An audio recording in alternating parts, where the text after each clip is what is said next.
The year was 1943, and France was a country hollowed out by hunger.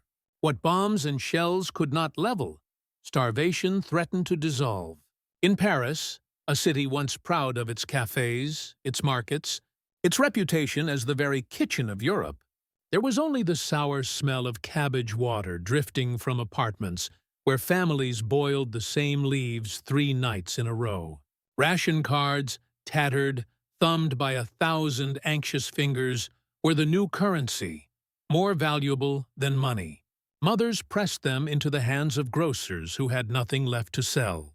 Men who once strolled boulevards in tailored coats now stood in endless queues for a few grams of bread, their eyes shifting nervously, knowing the loaf they carried home might be stolen before they reached the door.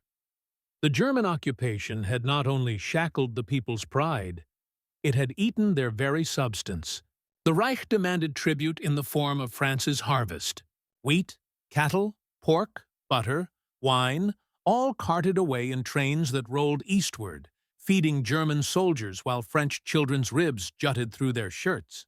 Bread was cut to 300 grams per day, a portion so meager it mocked the word meal. Meat was a memory.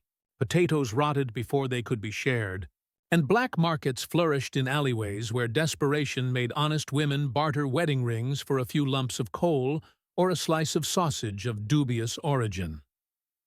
In Normandy, where the soil was rich and should have been generous, farm wives wept as they loaded carts of milk and cream into Wehrmacht lorries under the watchful eyes of German guards. The irony was cruel.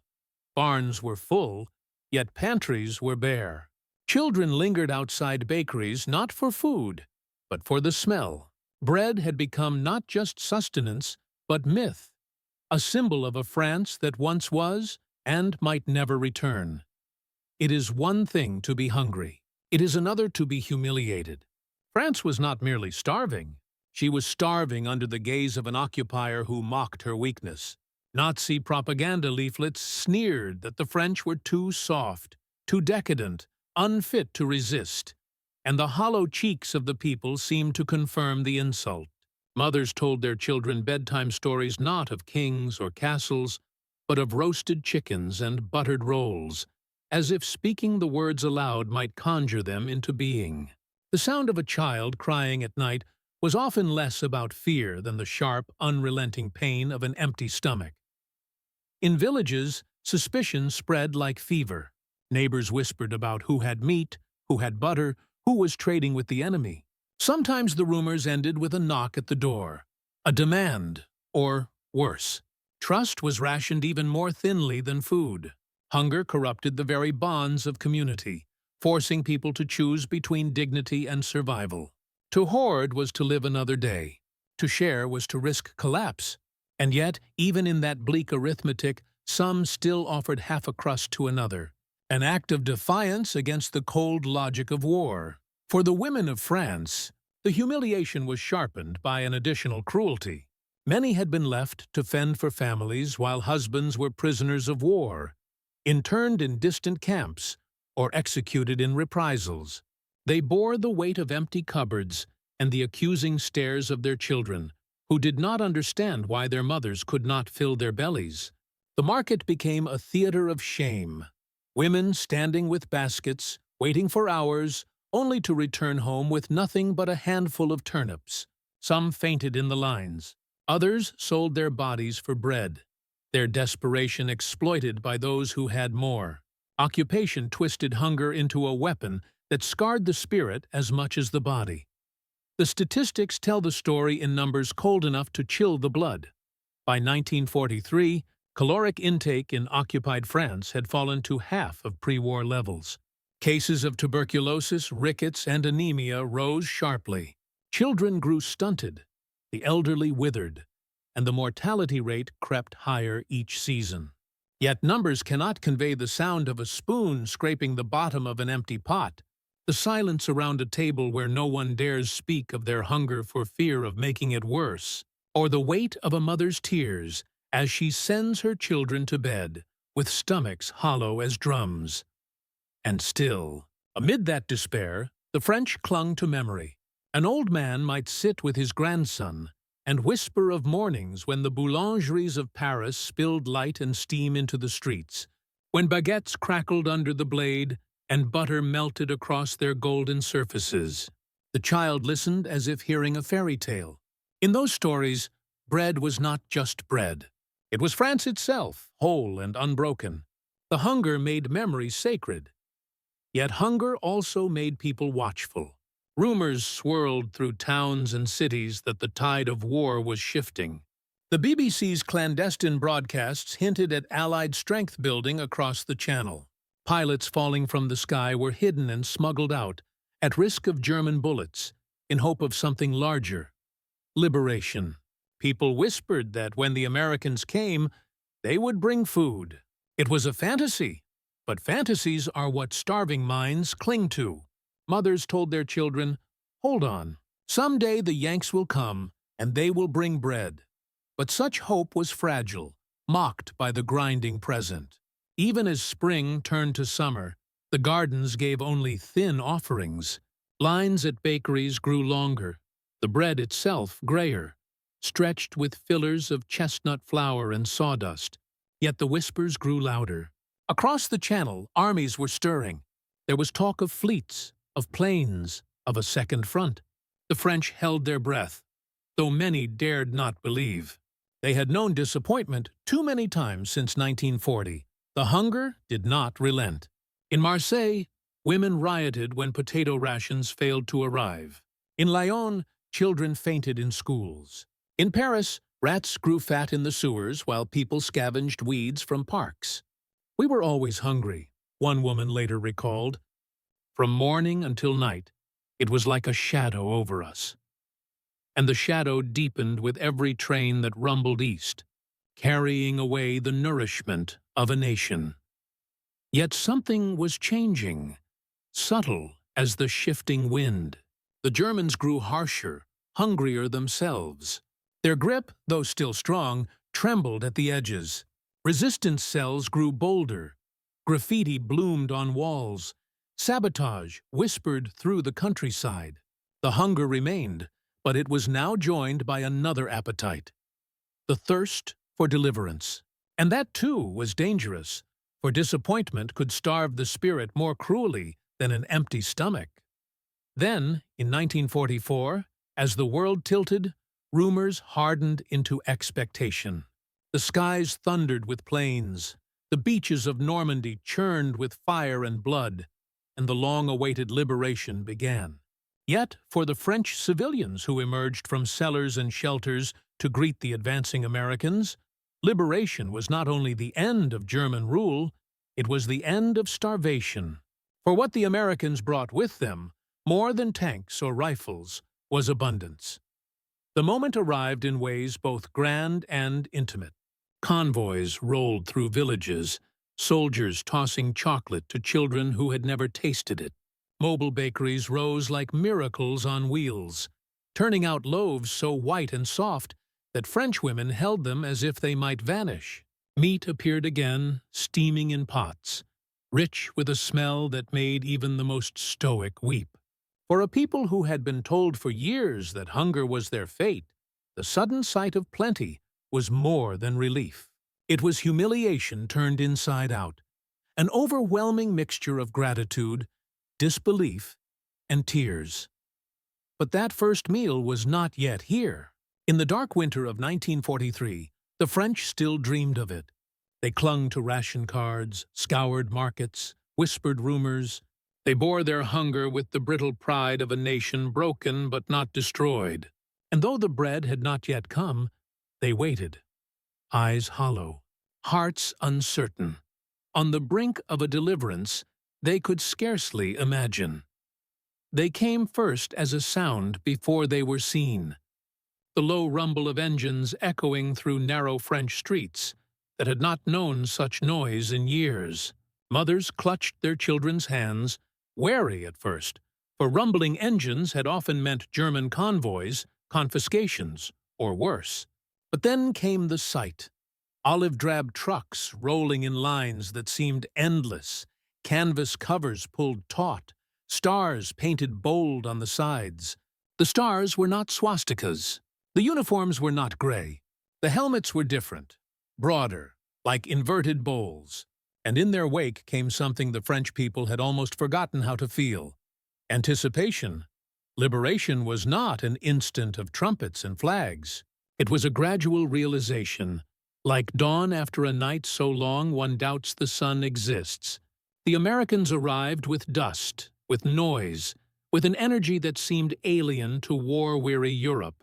Their soldiers were young, broad-shouldered, chewing gum as they drove. Cigarettes dangled from lips, radios crackled with jazz, and the air smelled faintly of gasoline and something else: coffee. It was not the stench of cabbage water or the acrid odor of ration bread. It was richer, sharper, a scent that turned heads. Children were the first to approach. They ran alongside the convoys, barefoot or in worn shoes, eyes wide. At first they only stared, mouths open, but soon the soldiers laughed, tossing something from the trucks. The objects spun in the air, rectangles wrapped in silver foil, bars of chocolate. A boy caught one and froze, not knowing if it was a trick. He bit it, and sweetness exploded across his tongue, so foreign it felt unreal. Others joined, scrambling for gum, hard candy, tins of meat. The road became a carnival of astonishment. For the women, it was not candy, but bread that broke their composure. The Americans set up mobile field bakeries, their machinery rolling into squares like strange contraptions of iron and fire. Within hours, the smell of fresh bread drifted across villages that had not known it in years. Not the dense gray loaves padded with sawdust that the Germans permitted, but bread that was soft, white, rising in generous rounds. Women queued not out of fear of scarcity, but out of disbelief that such abundance could be real. When the loaves were placed in their arms, still warm, many wept openly. Some kissed the hands of the soldiers who offered them. In Normandy, one French woman later recalled, it was as if the sky had opened and food rained down. She had endured 4 years of scraping and rationing, 4 years of children crying at night with hunger. When an American officer handed her a hunk of meat from a steaming pot, she burst into tears, unable to explain to him in English that she had not tasted beef since 1939. He only smiled, patted her shoulder, and ladled more. The abundance was overwhelming because it seemed impossible. U.S. logistics were a marvel the French could scarcely comprehend. The Red Ball Express, a lifeline of trucks roaring day and night, carried over 12,500 tons of supplies daily from the Normandy beaches to the advancing front. Bread, meat, powdered eggs, canned vegetables, coffee. Food enough to sustain an army, and yet enough to spill over into civilian hands. For people who had been told by Germans that the world had forgotten them, the sight of American convoys stretching horizon to horizon was proof that not only had they not been forgotten, but they were suddenly embraced. The Germans had mocked the Americans as clumsy, unrefined, a nation of excess. But to the French, excess was salvation. The overflowing sacks of flour, the tins of Spam, the cartons of cigarettes were not just goods. They were a new reality. Where once a single loaf might sustain a family for days, here bread was handed out by the armful. Where once meat was a rumor, here it was ladled into bowls until the stomach hurt from fullness. The generosity felt unreal, as if the laws of war had been briefly suspended. In every town, reactions were similar. Women whispered prayers as they tore pieces of bread for their children. Men who had endured years of humiliation straightened their backs, their dignity restored by the simple act of eating without fear. Children followed the soldiers everywhere, mimicking their accents, clutching candy wrappers as treasures. The Americans laughed easily, their energy radiating something the French had not seen in years: confidence. It was not arrogance. It was the assurance of men who carried the promise of victory in their stride. Yet amid the joy there was also unease, for abundance carried its own kind of shock. To be fed so lavishly after years of deprivation was almost an insult to memory. Some French felt ashamed as they accepted loaves and tins, ashamed of their tears, ashamed that survival had reduced them to beggars. They wondered if the Americans saw their hunger as weakness, and yet the soldiers seemed not to judge. Many treated it lightly, joking, offering food with a wink, breaking tension with laughter. A GI might hand a loaf to a woman and say, "For you, madam, straight from Kansas wheat." She would not understand the words, but she understood the tone. The Americans were not saints. They were soldiers, carrying rifles and bayonets, ready for battles still ahead. Yet in the fleeting hours between firefights, they became hosts, feeding strangers as though they were family. For the French, these moments blurred the line between occupier and liberator. The Germans had taken food as tribute. The Americans gave it as gift. The difference could not have been sharper. There were, of course, those who remembered their ration cards even in the presence of bounty. Habit dies slowly. A woman might hold a loaf as if waiting for someone to demand her coupon. When none came, when no ledger was kept, she would clutch it tighter, shaking her head in disbelief. One old man was said to have asked 3 times if the bread was really free, unable to accept that such generosity bore no catch. For children, the transition was simpler. Hunger made them honest, and they accepted joy without hesitation. They tore into chocolate, licked tins clean, and begged soldiers for chewing gum, a novelty that became a national obsession overnight. French dentists would later curse the habit, but in those first weeks of liberation, no one cared. The sweetness was worth any consequence. The camps themselves became places of pilgrimage. Civilians walked miles to line up outside American mess tents, where soldiers ladled stew into tin cups and distributed bread by the basketful. There were tears, yes, but also laughter, songs, a revival of something long suppressed. Food had become more than sustenance. It was communion, binding liberator, and liberated in an unspoken pact. And yet, beneath the relief, another truth lingered. If the Americans had so much, it meant the war was larger than most could fathom. If convoys could bring mountains of bread, they could also bring mountains of shells. The same trucks that carried food carried ammunition. The abundance that comforted the French was the same abundance that would smash its way eastward against German lines. Liberation was not gentle. It was forged in steel and fire. The bread was sweet, but it was bought with blood. Still, in those first encounters, it was not blood that people remembered. It was the warmth of fresh loaves pressed into their hands, the taste of meat stewed until tender, the kindness of young men far from home.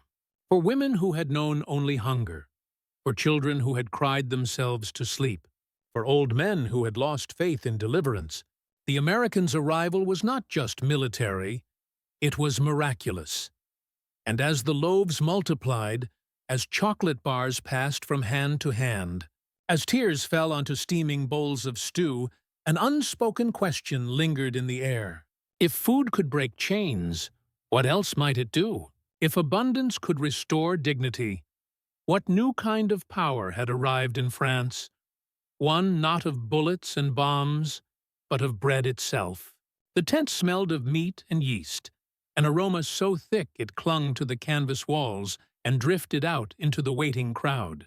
Women and children pressed forward, their eyes widening as GIs carried steaming pots to long wooden tables, where loaves of bread sat in baskets, their crusts crackling in the heat.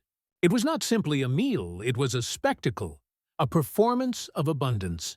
Soldiers, their hands rough from rifles, now handled ladles and knives, serving strangers as if they were guests at a feast. In that moment, the war receded. The hunger that had gnawed at the French for years was replaced by something deeper than satisfaction. Astonishment. A little girl climbed onto the bench, her legs swinging as she waited. An American placed before her a bowl filled with stew so thick she could see chunks of beef and potatoes glistening in the broth. She looked at her mother, uncertain if it was truly hers. The woman nodded, her own eyes shining with tears she tried to conceal. The child tasted it, slowly at first, then urgently, spoon scraping against the metal as if to dig out every last drop. Around her, others ate in silence, the kind of silence reserved for churches. Food had become a form of prayer. The Americans did not seem to notice the reverence with which their food was received. To them it was ordinary, a mess hall serving, a Tuesday ration. They joked with one another, teased the children with exaggerated faces, and moved on to the next pot. But to the French, this ordinary gesture was extraordinary. Bread had been a symbol of survival. Here, it became a symbol of dignity restored. Soldiers passed loaves hand to hand, tearing them apart with an ease that shocked women who had learned to measure every crumb. One Frenchman later confessed that he could not bring himself to eat his piece of white bread immediately. He carried it home wrapped in cloth, showed it to his neighbors, and only after 2 days did he finally taste it, convinced he had to preserve the miracle.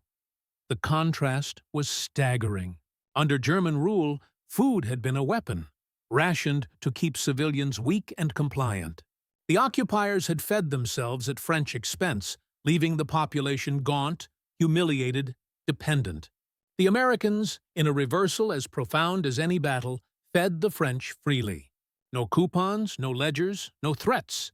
It was food as a gift, food as fellowship. In that exchange, propaganda unraveled. Nazi radio had insisted that Americans were brutes, capitalists fattened on machines, incapable of culture.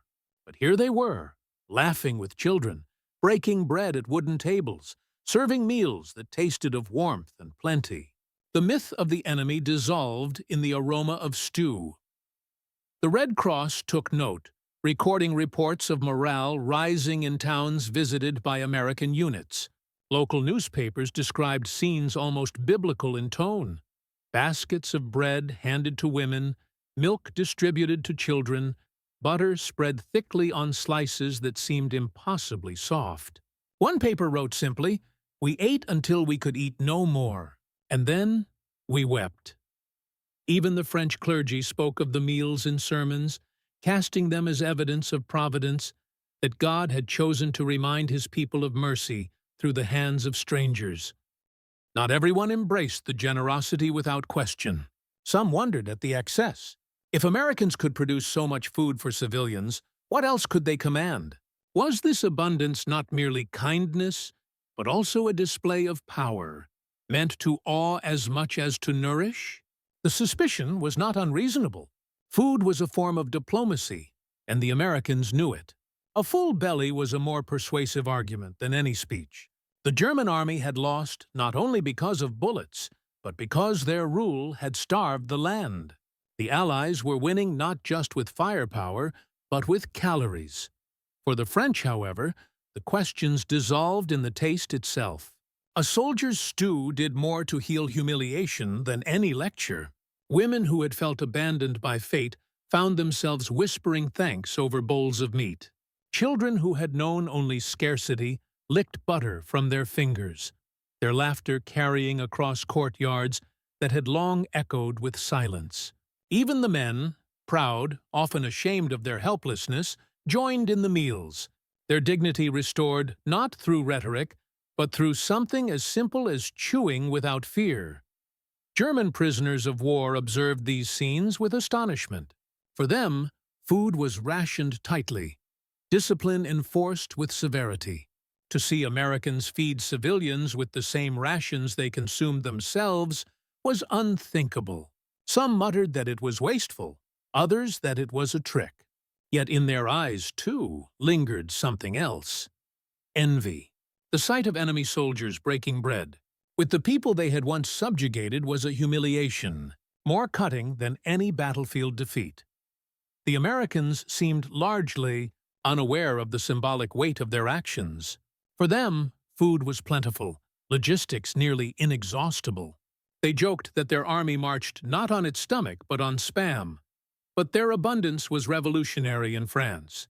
It changed the tempo of daily life. Markets reopened with renewed vigor, as farmers found courage in the knowledge that they were no longer forced to surrender their harvests to the Reich. The presence of American supplies made barter less desperate, less humiliating. It was as if a dam had broken, and into the cracks of occupation poured not just flour and meat, but hope. There were moments when the emotional impact of this abundance became almost unbearable. In one camp, a woman fainted at the sight of a soldier carving a roast, the smell too much for her body after years of deprivation. In another, children clapped their hands in joy when given tins of condensed milk, something they had never tasted. These were not merely meals, they were revelations. Food was not only filling stomachs, it was rewriting memories, replacing years of despair with a sudden, intoxicating belief in the possibility of joy. Yet the shadow of war lingered.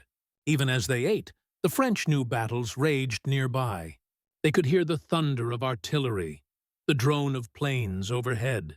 Soldiers who ladled stew by day might die by night. The abundance was fragile, temporary, dependent on the uncertain tide of war. And so each meal carried with it a bittersweet knowledge. This feast was not the end of hardship, but an interlude. Gratitude was tempered by fear that it could vanish as quickly as it appeared. Still, the impact was undeniable. In diaries, civilians recorded the day they first tasted white bread again, marking it with more reverence than the day a German garrison fled. Liberation was measured not only in flags raised, but in meals eaten. A soldier handing a slice of bread became as iconic a symbol as a tank rolling through a village square. For a people starved of dignity, the simplest act of being fed freely was revolutionary. Food had become a quiet battlefield, one where the Americans won victories invisible to maps. They did not just liberate land, they liberated appetite. They restored something elemental, the right to eat without fear, to laugh at a table, to taste sweetness without guilt. Bread and meat, ordinary in peacetime, became extraordinary weapons in the war for hearts. And yet, as the loaves were broken and the stew pots emptied, another truth emerged. If food could heal, it could also command. Gratitude easily slipped into dependence, and dependence into allegiance. For the French, the question lingered in whispers. Were they reclaiming their freedom, or exchanging one kind of reliance for another? Liberation tasted like bread and meat, but what unseen cost came with it? The boy held the slice of white bread as if it were a treasure, not daring to eat too quickly. He bit it slowly, the crust crackling, crumbs dusting his chin like falling snow. His mother, seated beside him, could not hold back her tears. She remembered years of scraping pots clean of watery cabbage, of slicing gray loaves into portions so small it felt like betrayal to call it bread. Now, in the American camp, the abundance was almost unbearable. She wept not only for the taste, but for the realization that her children would remember hunger only as a nightmare that finally had an ending. The soldiers did not see themselves as saviors.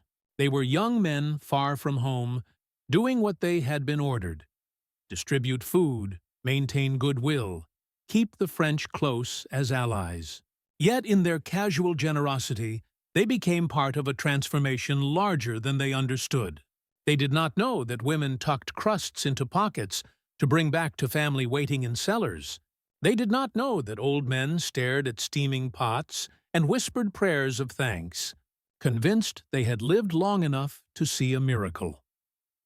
For the French, the arrival of American food was more than sustenance. It was a redefinition of power. The Reich had ruled through scarcity, convincing civilians that deprivation was natural, inevitable. The Americans turned that logic on its head. Their excess was a weapon sharper than bayonets, undermining years of German propaganda. A people who had been starved into submission were fed into loyalty. The soft bread and tender meat carried within them not only calories, but ideology, freedom, abundance, modernity. and yet gratitude was mixed with unease. To accept food freely was to accept a new dependence, one that could not be ignored. Mothers feared their children would equate the taste of bread with the presence of foreign soldiers. What if abundance vanished again when the Americans marched onward? What if liberty itself became tied to rations? The French longed for dignity, not charity, and in the quiet of their homes, some wondered if one master had simply been replaced with another. But for most, such thoughts dissolved in the immediacy of relief. A woman later wrote in her diary that the first taste of butter spread on fresh bread felt like the return of France itself. For her, and for many, food was memory restored. A crust of white bread brought back the sound of laughter in kitchens, the smell of markets before the war, the warmth of family meals when dignity was intact. In that sense, the Americans had given back not only strength, but identity. The soldiers, too, were changed. They had expected gratitude, perhaps, but not reverence. Some grew uncomfortable at the tears of civilians, embarrassed by the intensity of thanks. Others embraced it, taking pride in small acts that required no weapon. One GI later recalled that serving a French child a piece of chocolate gave him more satisfaction than firing a rifle. In the eyes of the hungry, they were not just liberators, they were symbols of a world that had chosen generosity over cruelty. The lessons of those encounters would ripple outward. The French discovered that survival could be shared, that dignity could return through simple acts of kindness. The Americans discovered that their abundance was not trivial but transformative. The loaves of bread and pots of stew became as decisive in shaping post-war loyalty as any tank or plane. They were not only winning a war, they were shaping a peace. Still, the memory of hunger lingered like a scar. Even as markets reopened and rationing eased, people hoarded, fearing famine might return. Children hid candy under pillows. Families salted meat and stored it obsessively. Gratitude did not erase trauma, it only softened its edges. Abundance was a blessing, but also a reminder of fragility, of how easily plenty could collapse into scarcity. And yet, amid those scars, a new truth emerged. Connection could outlast fear. The bond between the French civilians and the Americans who fed them was not easily broken. Stories of the feasts in the camps were told again and again, passed down as testimony that humanity had survived even the darkest years. A French grandmother would tell her grandchildren, decades later, about the day she first tasted real bread again, about the soldiers who smiled as they served, about the tears that fell into her bowl of stew. Wars are remembered in battles and treaties, in maps and monuments. But for those who lived through it, liberation was measured in a slice of bread, in the laughter of children chasing chocolate, in the dignity of eating without fear. That was the quiet victory, the hidden front where abundance defeated humiliation. As the last loaves were distributed, and the soldiers packed their convoys to move eastward toward the fighting, the French stood watching, bread clutched in their hands, uncertain what tomorrow would bring. The war was not over. The Germans still fought savagely, and the fields of Europe would claim countless more lives before peace. Yet in the eyes of those who had eaten until they were full, there was a new fire. Hunger no longer defined them. Scarcity no longer chained them. The war had taught them the cruelty of deprivation, but the Americans had shown them the possibility of abundance. And somewhere in that exchange, in the fragile balance between gratitude and unease, a lesson took root, that survival is not enough. A people must be nourished not only in body but in spirit. And in the quiet of that realization, as the trucks rumbled away, one truth lingered like the smell of bread in the air, that wars may be won by steel, but peace is always built on the taste of kindness.